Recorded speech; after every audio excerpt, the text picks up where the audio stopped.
Hi, நான் உங்களுடைய மாலா சுப்பிரமணியம் பேசுகிறேன்ப்பா. நிறைய பதிவுகள் போட்டிருக்கேன். அதுவும் இந்த கேளக்கீர் சித்தரை பற்றி நிறையா நம்ம பேசியிருக்கோம். நம்ம எல்லாருமே எனக்கும் ஃபோன் பண்ணி காமெண்ட்லேயும் டிஸ்கஸ்லாம் நிறைய பேர் பண்ணியிருக்கோம். ஆக்சுவலி அது அவர் சாதிச்சிட்டார். அவர் பெரிய விஷயம். ஆனால் ஆக்சுவலி அவர் பண்ணிட்டு இருக்கிறத இப்போ வந்துட்டு கோவில் கட்டியாச்சு. நியர் இந்த வைரல் நியூஸ் வந்துட்டு உங்களுக்கு இது வைரல்னே ஆக்சுவலி என்னை பொறுத்த வரைக்கும் சொல்லப்படாது.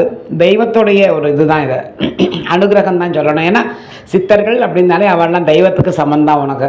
அதனால் நம்ம இதை வந்துட்டு வைரல் ஆச்சுன்னு சொல்ல முடியாது.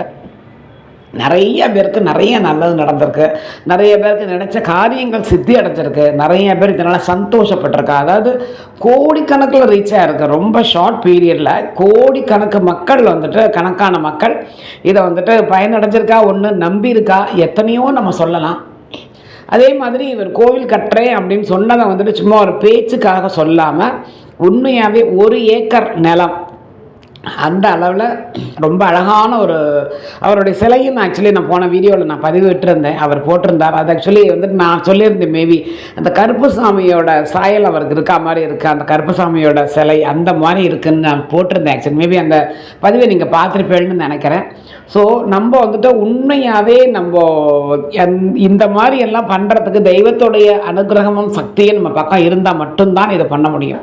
ஒரு கோவில் கட்டணும் அப்படிங்கிறது வந்துட்டு சாமானியப்பட்ட விஷயமே கிடையாது. ஓரளவுக்கு சின்னதாக ஒரு பிள்ளையார் கோவில் ஆற்று வாசலில் கட்டிக்கணும் அப்படின்னாலே அதுக்கு நாள் பார்த்து, நட்சத்திரம் பார்த்து, ஆளை கூப்பிட்டு எத்தனையோ அதுக்கு நிறையா தடங்கல்கள் வரும். அந்த மாதிரி நல்ல காரியங்கள் வந்துட்டு அவ்வளோ ஈஸியாக நடந்துடாது. ரொம்ப பெரிய விஷயம். இவர் ரொம்ப அழகாக அதை பண்ணியிருக்கார். அது ரொம்ப 100% பாராட்டத்தக்க கூடிய விஷயம். சாதாரணமாக பாராட்டுகள் கிடையாது.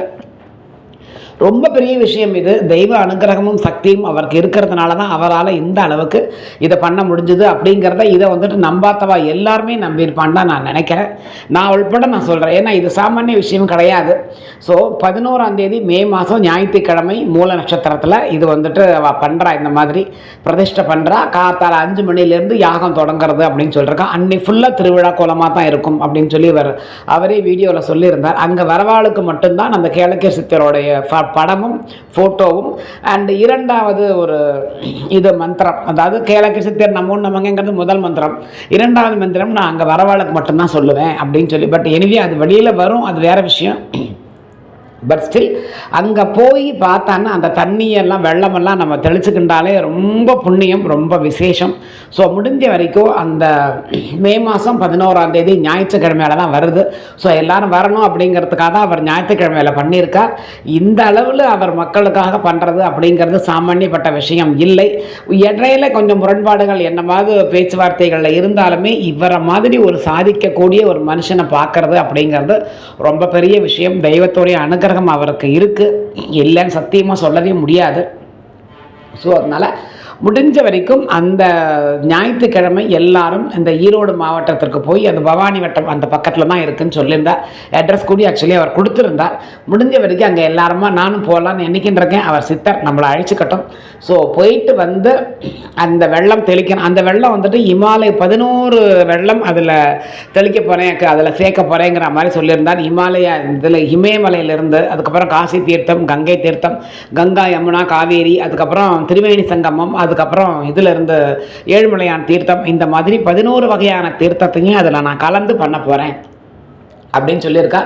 இது ஒரு பயங்கரமான முயற்சி. அதில் ரொம்ப அழகாக அவர் வெற்றி பெற்றிருக்கார். ஸோ அதில் வந்துட்டு நம்மளுடைய பங்கும் அங்கே இருக்குது அப்படிங்கிற மாதிரி காமிக்கிறதுக்காக தான் நம்ம வந்துட்டு முடிஞ்ச வரைக்கும் அங்கே எல்லாருமே நம்ம எல்லாரும் பங்கு கொண்டு அங்கே நம்மளுடைய பங்கை அவளுக்கு கொடுக்கணும் அப்படிங்கிற மாதிரி தான் நான் ஆசைப்பட்டுக்கின்றிருக்கேன்.